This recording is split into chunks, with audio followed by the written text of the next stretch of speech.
जो यंगस्टर्स जैसे राजस्थान वाले हैं, इनको जैसे अब बात सुन के उनको भी जिज्ञासा आती है कि हम भी स्टॉक एक्सचेंज में करें, तो उनको what will be the right way they should start investing in stock exchange? आजकल क्या म्यूचुअल फंड्स भी है, गोल्ड भी है, बहुत सारे avenues are available. What will be the right and क्या राइट एज है उनको इसमें आने चाहिए? Earlier the better, the younger you are better it is.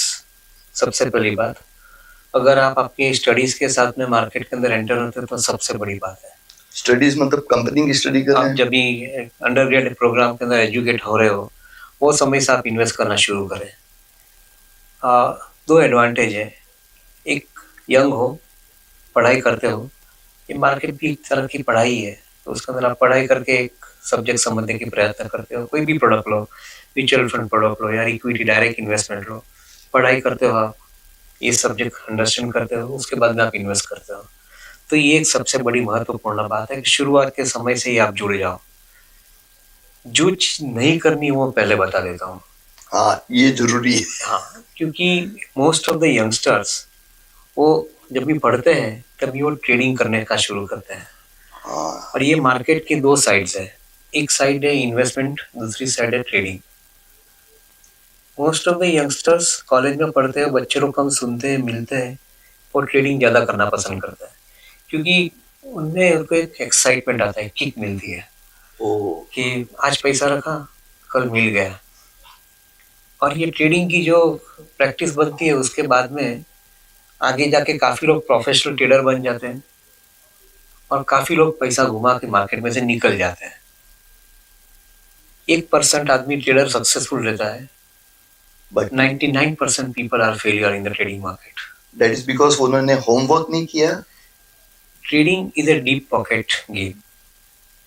ऐसा समझने में जरूरी है कि आप जब भी पढ़ते हो तभी आपके पास कैपेसिटी कम है, और ट्रेडिंग के अंदर आपके पास डीप पॉकेट होना बहुत जरूरी बनता है। बिकॉज सामने की साइड पे ट्रेडिंग के अंदर जो ट्रेडिंग कर रहा है वो इंस्टीट्यूशन प्लेयर है, वो हाई नेटवर्थ प्लेयर है, वो सीजन ट्रेडर है।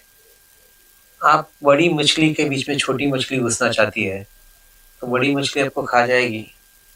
ये चीज मोस्ट ऑफ द ट्रेडर्स को दिखती नहीं है, यंग ट्रेडर्स को नहीं दिखती है, और वो प्रलोभन के अंदर एंटर होकर ट्रेडिंग करते हैं। तो मेरा ऐसा एक मानना है कि ट्रेडिंग न करके आप इन्वेस्टमेंट की तरफ जाते हो और सिस्टमेटिकली इन्वेस्टमेंट करते हो तो उसका क्या बेनिफिट मिलता है।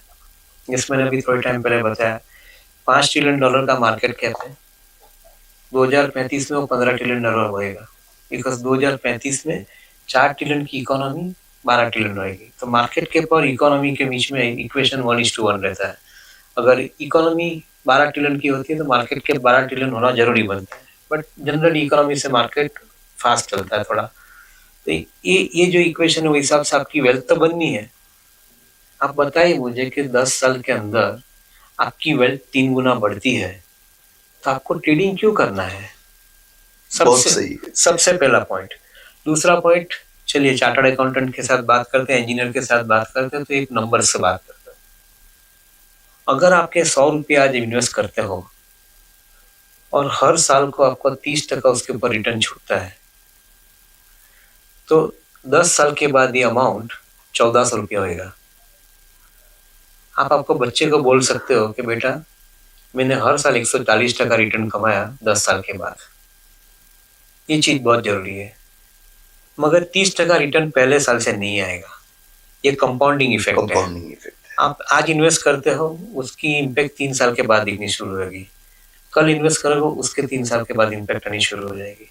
तो ये जो कंपाउंडिंग फैक्टर है वो आपको 10 साल के एंड में आपको 1400% का 1400 रुपये की वेल्थ बनाता है। 100 रुपये के ऊपर 140% का रिटर्न छूटता है आपको। तो ये कंपाउंडिंग थियरी आप पकड़ के चलो तो ये स्टॉक मार्केट के अंदर आपको ट्रेडिंग करने की जरूरत नहीं पड़ेगी।